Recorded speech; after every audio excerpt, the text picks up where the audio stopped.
My name is Michael Mastro. Welcome to my YouTube channel. Today I wanted to share Kris Kristofferson, country western legend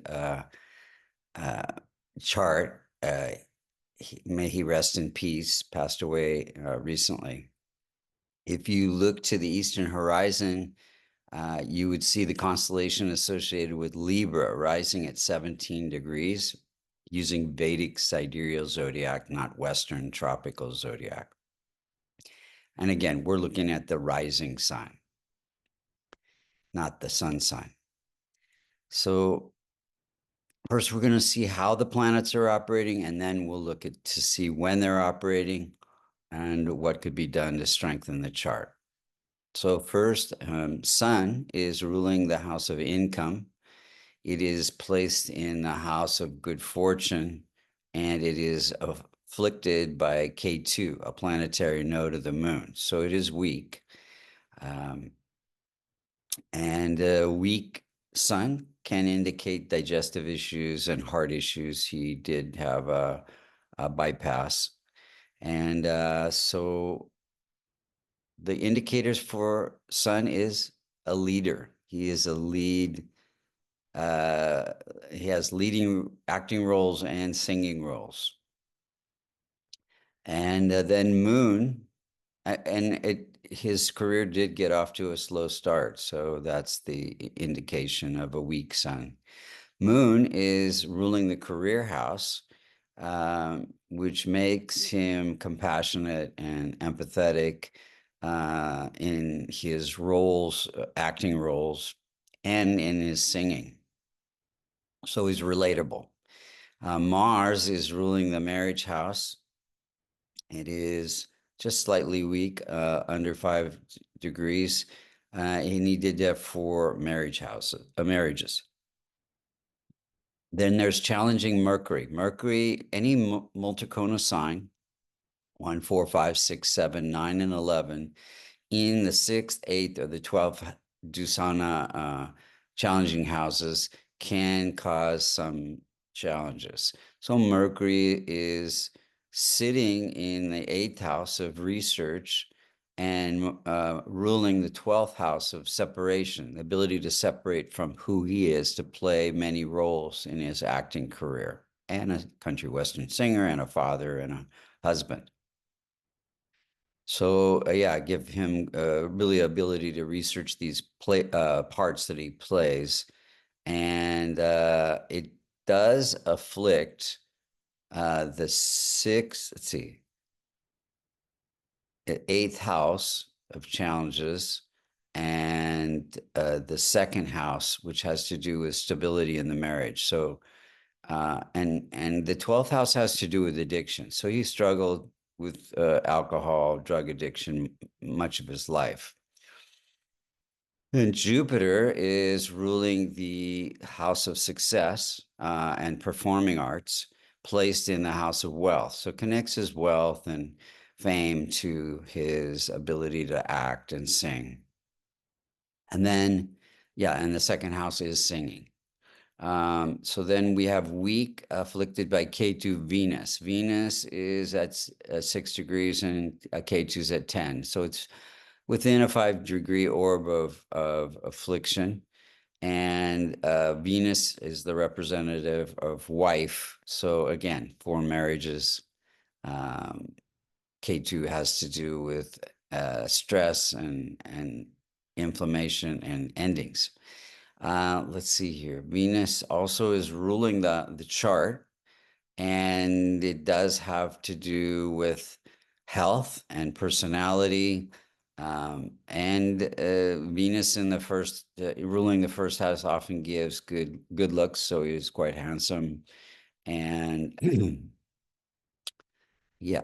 And then weak old Saturn. Saturn is at 29 degrees. Any planet that's more than 25 degrees or less than 5 cannot protect or promote its own signification. So we have Saturn in its own house, the house of creativity and entertainment. So it gives his ability to entertain through hard work, discipline. Then we have challenging Rahu and Ketu. They're always opposite teaching something. Here, he's learning to balance his material success and his spiritual success. And then let's look at the timing of events. So he got married for the first time in a Venus period. Venus is, again, a wife. And in 62, had a daughter during a Jupiter period. Jupiter is an indicator for children. 65, he worked as a janitor during a Saturn period. Saturn is manual labor. And then 69, he got a divorce during a K2 period, endings, K2 representing endings. 73, he married Rita Coolidge during a Jupiter period. Jupiter is, he brought a lot of success to his career because she was quite famous. And then in 76, he did Star is Born during a Venus period. And I think he got a Golden Globe for that. Venus giving fame, name. And then Moon giving in 77, when he got the Golden Globe, was Moon Rules the Career, so boosting career. 80, he got a divorce and got sober during a Rahu period, so bringing unexpected events there. And then 86, he was, around that time, his music company went bankrupt and his agent died, and he was quite depressed this was during a K2 period. K2 bringing feeling of separation, not fitting in, depression. In 90, he got married again shortly before that, and then they moved to Maui during a Mercury period. Mercury is ruling the 12th house, which has to do with relocation. In 99, he got bypass surgery during a Mercury period. Mercury ruling the 12th house, which has to do with surgery.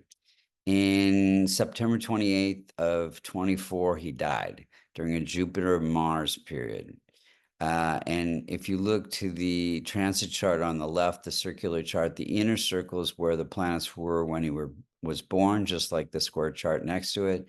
And the outer circle is where the planets were when he passed away. And you can see K2 afflicting Mercury. Mercury is ruling in the house of longevity and death, end of life, and also Sun is afflicted there.